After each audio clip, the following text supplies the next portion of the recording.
The housing market is changing. Take a look. Realtor.com just put out a report saying now might be the best time to be a home buyer in 5 years. Why? Because according to them, the housing stock is way up. Now, after years of hearing about this housing shortage, it's hard to believe that it's no longer a problem, so I dug a little bit deeper. This is what the Federal Reserve Bank published on their website based off of the Realtor.com data, and what you'll see is that back in January 2020, before the pandemic, there were 951,000 homes available for sale. And then fast forward to October 2024, for the first time, we had more than that with 953,000 homes for sale. And the reason why all of this matters is of course because of supply and demand. If we see more inventory of homes, meaning more homes available for sale, that means there's more potential supply. If there's more supply, that means you as a home buyer could potentially see a cheaper home or maybe more negotiating power. That's why in this video, I want to go over 3 things. Number 1, where is the inventory of homes heading? Number 2, are we about to see price cuts coming in the housing market? And number 3, is this the time for you to go out and buy a house? So let's jump into number 1, starting with inventory. But first, here are a few words from my sponsor, Built. If you're like me and you rent where you live, you can now earn points on your rental payments through Built. Rent is expensive, obviously. But if you pay your rent through Built, they will reward you with points, and then you can redeem those points for airfare or hotels or a workout class or your next rent payment or a whole lot more. And by the way, you don't have to check with your landlord to start earning points. There's no cost to join Built, and when you're a member, you'll earn points on your rent and your everyday expenses when you link your credit card or debit card to your Built account. That means you can pay your rent through Built, get rewarded with points, and then transfer those points to your favorite airline or hotel. There are over 500 airlines and 700,000 hotels and properties around the world where you can redeem your Built points. But don't just take my word for it, try it out for yourself. You can take a picture of this QR code right here or use my link down in the description below, that way they know that I sent you. Now going back to inventory.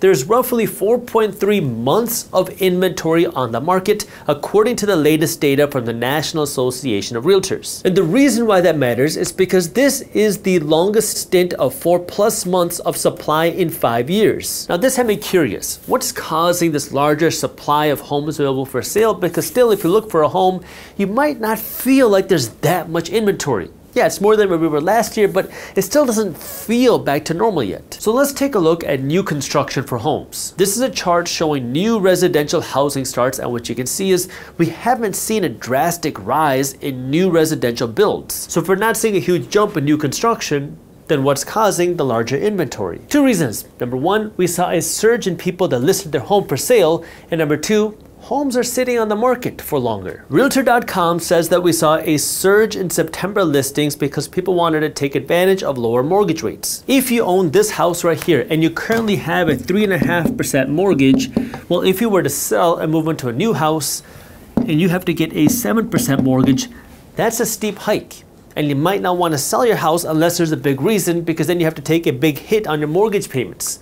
But what we saw happen in September is we saw mortgage rates fall in anticipation for the first Federal Reserve Bank rate cut.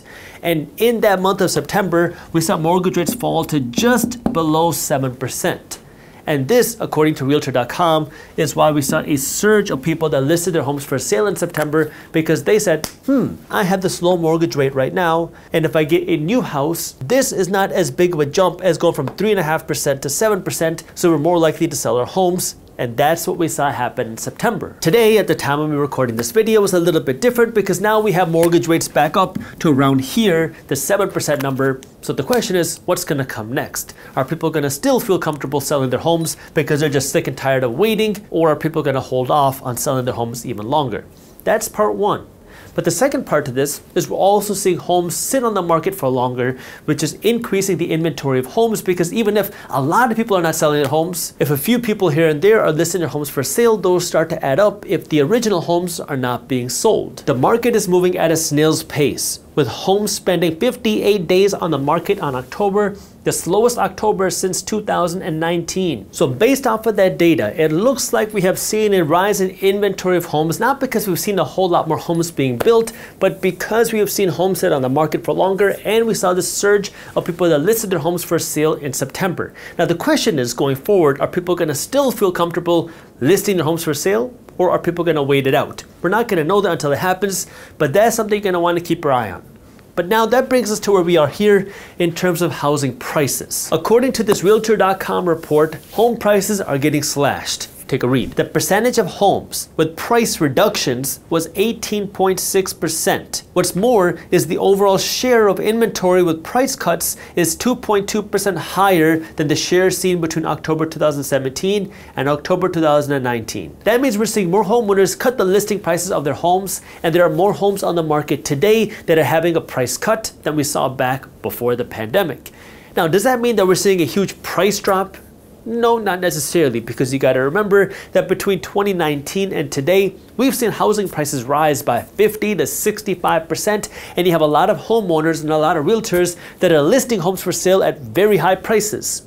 So even if they're cutting the price, they might just be returning it back to fair market value or around there, depending on where the neighborhood is, because you have a lot of people that are saying, let's be aggressive. Let's try to list our home at the top of market, or create an even higher top of market because buyers are going crazy. But now we're starting to see that that top of market is not as attractive as it was before, because now, due to the higher inventory, it looks like buyers are starting to be a little bit pickier. Buyers have a little bit more negotiating room, and we're not seeing those aggressive bidding wars the same way we were a few years ago. Does that mean that there are no bidding wars? No. On good homes, they're still happening all the time, but you're starting to see the acceleration in home prices cool down. This is where, of course, people are wondering what's going to come next in the housing market. Are we going to see house prices crash? Are we going to see house prices boom again? Well, it really ultimately comes down to supply and demand. If we have more supply than demand, we have home sellers that are outpacing home buyers that will pull home prices lower. If we have more demand than supply, more buyers than sellers, that will push home prices higher. And this is where we're going to have to pay attention to everything that's going on in the economy. Because if the economy is strong, if mortgage rates fall, that can increase demand. But if we start to see more home construction being started and built, and if we start to see more people list their homes for sale, that can increase the supply. So the question is, what's going to win? Is it going to be demand? Is it going to be supply? And of course, we have Trump, who's going to be entering office in January, who has made it part of his agenda to try to correct the housing market. More specifically, make housing a little bit more affordable. And one of the ways that he wants to do that is by increasing the amount of federal land available for sale to build housing on. So if that goes into effect, that could potentially increase supply. Now, of course, we don't know what's going to happen until it happens, but this is where you just want to understand supply and demand. That's what's going to dictate where prices go, which then goes to number 3. Is this a time for you to buy now? Now, I just made a video covering this topic, but I'm going to hammer this one more time today, which is if you're buying a house, I want you to treat your house like a liability, not like an asset. Now, I get it. I'm just a random guy on YouTube, but if you want my opinion, this is my opinion. If you want to buy a house, great. Go out and do it. Just make sure you can afford it. When I think about buying a house, I own multiple rental properties. I rent where I live, but I own multiple rental properties. And the reason why is because, well, I've been traveling a lot, and yeah, I am looking to buy a house, but the way I think about it is the house that I live in, this is an expense. I buy it to make memories. I don't buy it to make money. I buy rental properties to make money. I invest in my business to make money. I buy stocks to make money. The house that I live in, if it makes money, great. If it doesn't make money, oh well. I look at it like a liability. And now, if I look at it like a liability, I just want to buy a house that I can afford. That is the key. Can I afford the house that I'm looking at buying? If I can afford it, then what's happening in the housing market doesn't matter. I will buy it. If housing prices crash next year, oh well, I can afford it. If housing prices boom, oh well, I bought the house. I'm buying a house to make memories, not to make money. If I want to make money, I'm going to buy a rental property.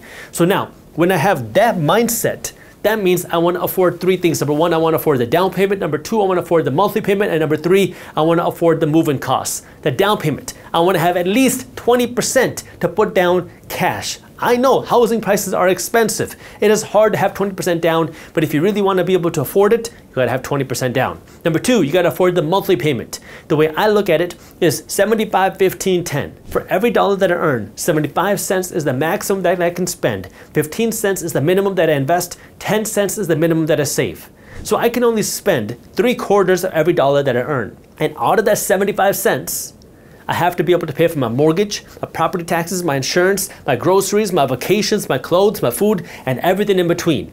If I can live off of my 75% and afford the mortgage and housing costs, then I'm okay. If I can't afford the house.